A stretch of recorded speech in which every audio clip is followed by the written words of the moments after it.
In the midst of Black History Month comes a vision of Black future. My son, it is your time. The world of Wakanda, an African, feminist, tech-savvy utopia led by a regal king who moonlights as a superhero. Zimbabwe-raised Danai Gurira plays the king's proud protector. Wakanda forever! It's something you kind of realize you've always kind of yearned for. It's imagery you never got to see growing up. Terrible. While people of color have played a minor role in most superhero films, Black Panther features a Black director and all-star Black cast playing characters infused by African culture. It's synthesizing a lot of the beauty and the strengths of the continent in a way we've never seen, but they've always been there. Black Panther draws part of its inspiration from the afrofuturism movement, a genre that challenges the all-too-common negative images associated with the continent.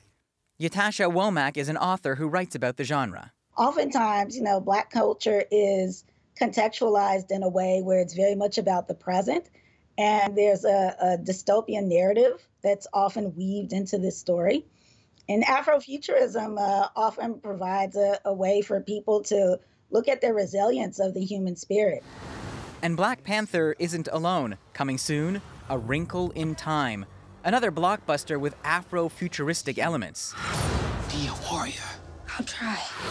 Starring Oprah and young Storm Reed as the hero, director Ava DuVernay has given the much-loved novel a multicultural makeover. Do you have any theory on why now for these kind of stories? These are things that have not gone unnoticed by, I think, other film studios who are saying, oh, wow, okay, these are the stories that people want to hear. There's an audience for it, and it's a proven audience. Tell me how you take something like this and bring it 50 years into the future with your Canadian budget of, $5? Yes, exactly. Yeah. Marker. Director Sharon Lewis spent 15 years trying to bring her vision of a Canadian-Caribbean sci-fi film to life. She says the industry didn't see a future in Black sci-fi. We don't see you. The future is not you. The future is not your story. And the future is not Black sci-fi. So if we don't exist in the future, where do we exist? Only in the past. Science fiction. Tired of telling slave stories, Lewis cobbled together funding and forged ahead. Set in Toronto 2049, Brown Girl Begins mixes Caribbean spirituality with sci-fi for a film about a young woman protecting her community. But she never imagined who she'd be competing against. You're not alone in this desire to see yourself in this context. Did I think when it was actually coming out that we would be beside Black Panther and A Wrinkle in Time, that we would be in the company of other Black sci-fi?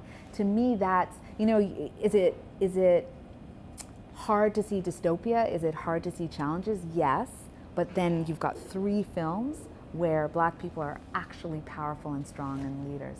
While Lewis celebrates sharing the marquee with Black Panther and A Wrinkle in Time, the future of this movement will be decided at the box office as the industry watches to see whether Black Panther and his friends pay off.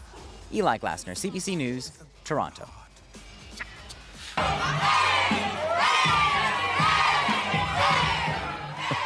Well, this moment of pure joy gives you a good idea of the pre-release excitement for Black Panther.